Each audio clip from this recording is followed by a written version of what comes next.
Б класса МОБУ Центр образования. Моя тема – изучение и использование оказионализма в творчестве писателей в современной речи. Данное исследование актуально, потому что оказионализмы существуют во многих сферах нашей жизни. Целью исследования является выяснение истории возникновения оказионализмов, способы их образования, функционирования в художественной литературе и в повседневной речи. Моими задачами являются изучение определений в словарях, проведение анализа функционирования отдельных оказионализмов, их анализ в художественной литературе, знания учеников в нашей школе и других людей. Гипотеза функционирования оказионализмов в нашей школе связана с повсеместностью использования. В различных словарях оказионализм – это лексическая единица, появившаяся в определенном контексте по словообразовательным моделям, используемая писателем или говорящим как средство выразительности речи. Существуют и способы, и признаки.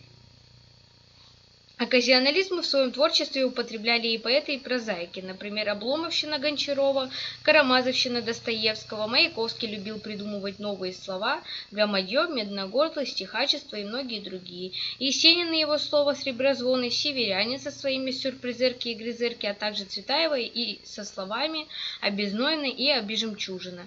Затем я задалась вопросом, с чем связано использование оказионализма в нашей школе? Я провела опрос, в котором участвовал 41 человек. По результатам ответов респондентов я выявила, что понимают значение слова оказионализм 27%. На вопрос, употребляют ли они их в своей речи, положительно ответили 45% из опрашиваемых. На следующий вопрос ответ дали, сами рождаются 88% из тех, кто использует. Придумывают ли они свои слова или используют чужие по шаблону? К моему удивлению, 15% опрашиваемых ответили, что сами создают оказиональные слова, но есть и те, кто действует по шаблону, и их 55%. В ходе опроса я выяснила, что само определение многим не знакомо, но явления они встречали, а некоторые используют оказионализмы в своей речи.